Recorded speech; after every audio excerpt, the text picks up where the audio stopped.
Alright, hello. Just going to swing it around and show you my husband.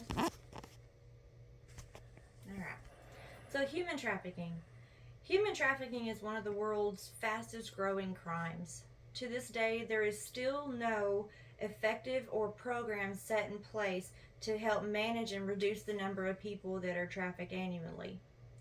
I found an article called Human Trafficking: Better Data, Strategy, and Reporting. This article states that the U.S. government estimates that 600,000 up to 800,000 people are trafficked annually.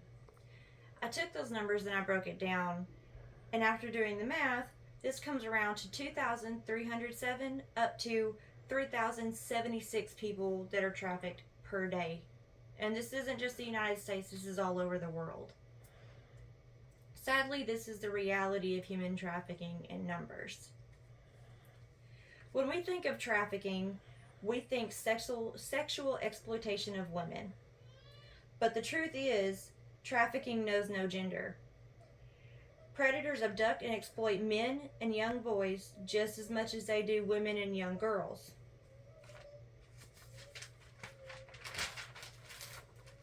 According to the article called Hidden in Plain Sight: Human Trafficking in the United States, women and girls make up 56% of the people trafficked annually. For the purpose of forced labor, men and boys are trafficked up to 44%. So even outside of sexual exploitation, women are still being the highest trafficked in the world. In terms of trafficking for those purposes of commercial sexual exploitation, women and girls make up 98% of that, and then men and young boys accommodate the rest of it at 2%. And unfortunately, children make up 44 to 50% of those that are trafficked for hard labor work. To follow these percentages, those who are used for sexual exploitation are sometimes freed from the lifestyle they were forced to live, but unfortunately, being freed does not always mean a happy ending.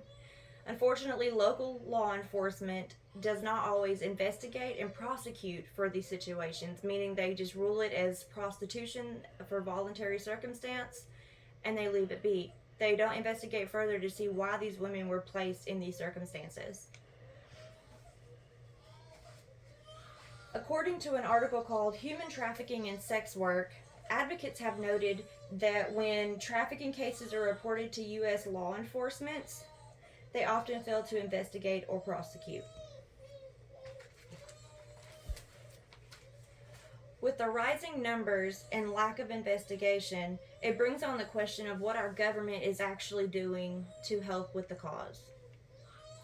According to an article called Combating Human Trafficking, the U.S. government's response, a panel and perspective on counter-trafficking persons.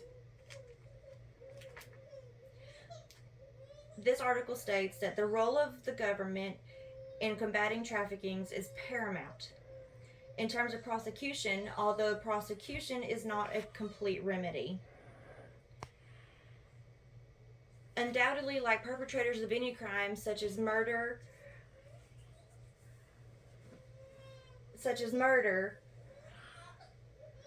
traffickers must also be brought to justice. But sometimes punishment for the perpetrator is not always enough.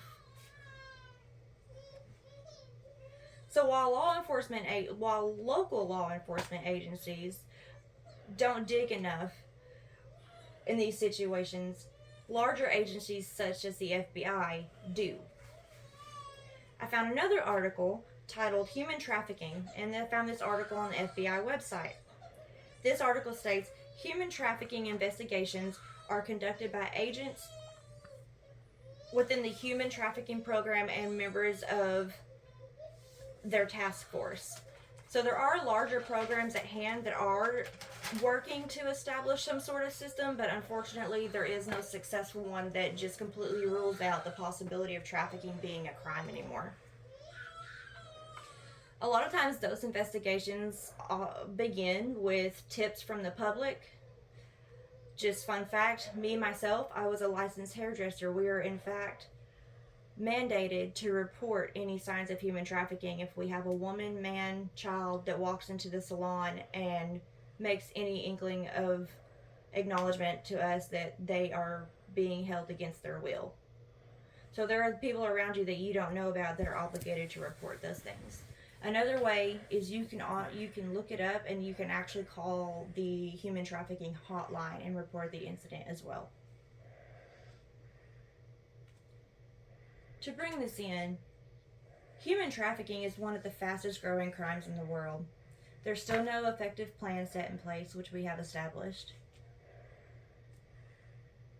The U.S. is one of the countries that are lucky enough to actually be able to develop the funds for these programs, but unfortunately, not all countries are so lucky.